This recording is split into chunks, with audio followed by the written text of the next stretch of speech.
लाडकी बहीण योजनेबाबत मोठी बातमी. मुख्यमंत्री माझी लाडकी बहीण योजनेबाबत मोठी बातमी. तर बघा, पुन्हा एकदा लाडकी बहीण योजनेचे नवीन 5 नियम बदललेले आहेत. तर ते नियम कोणते आहेत आजच्या व्हिडिओमध्ये संपूर्ण माहिती तुमच्यासोबत शेअर करणार आहे.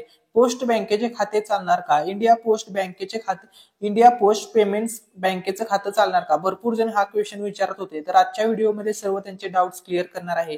जर चॅनलवरती नवीन आला असाल तर व्हिडिओला लाईक करायला विसरू नका आणि अजूनपर्यंत जर तुम्ही चॅनलला सबस्क्राईब केलं नसेल तर चॅनलला जरूर सबस्क्राईब करा, कारण की गव्हर्नमेंट योजनांसंदर्भात सर्व अपडेट आपल्या चॅनलवरती टाइम टू टाइम शेअर केले जातात. चला तर मित्रांनो, आता आपण मेन टॉपिकला सुरुवात करूया. तर बघा, लाडकी बहीण योजनेसंदर्भात सर्वात पहिला नियम कोणता बदललेला आहे ते आता आपण पाहणार आहोत. तर बदललेला पहिला नियम बघा, तर बदललेला पहिला नियम हा रेशन कार्ड संदर्भात आहे.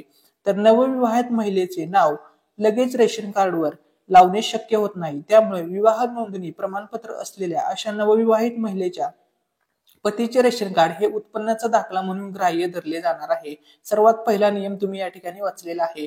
तर अतिशय चांगली सुधारणा यामध्ये केलेली आहे अटीमध्ये. ठीक आहे. त्याच्यानंतर बघा, दुसरा नियम कोणता बदललेला आहे लाडकी बहीण योजनेसंदर्भात ते बघा.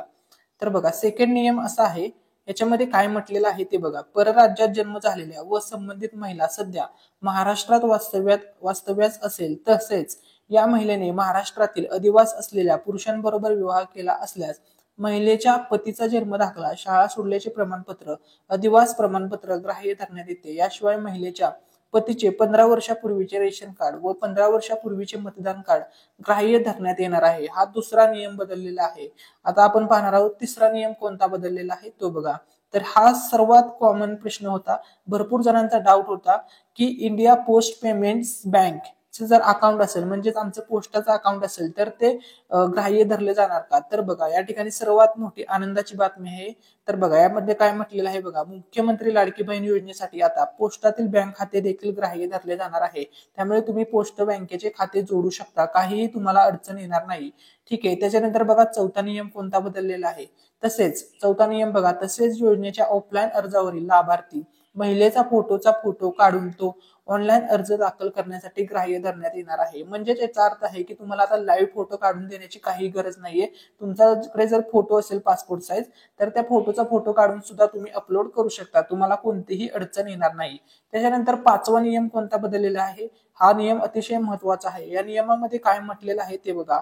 तर हा पाचवा नियम आहे, याच्यामध्ये काय म्हटलेलं आहे ते बघा. आता सदर योजनेअंतर्गत नागरी व ग्रामीण भागातील बालवाडी सेविका, अंगणवाडी सेविका, आशा सेविका, सेतू सेविका केंद्र, आपले सरकार सेवा केंद्र यांना महिलांचे अर्ज भरून घेण्यासाठी प्राधिकृत करण्यात आले आहे. म्हणजेच वर नमूद केलेल्या व्यक्ती आस्थापना महिलांचे अर्ज भरून घेऊ शकतात. ठीक आहे. तर ही अतिशय महत्वाची अपडेट होती.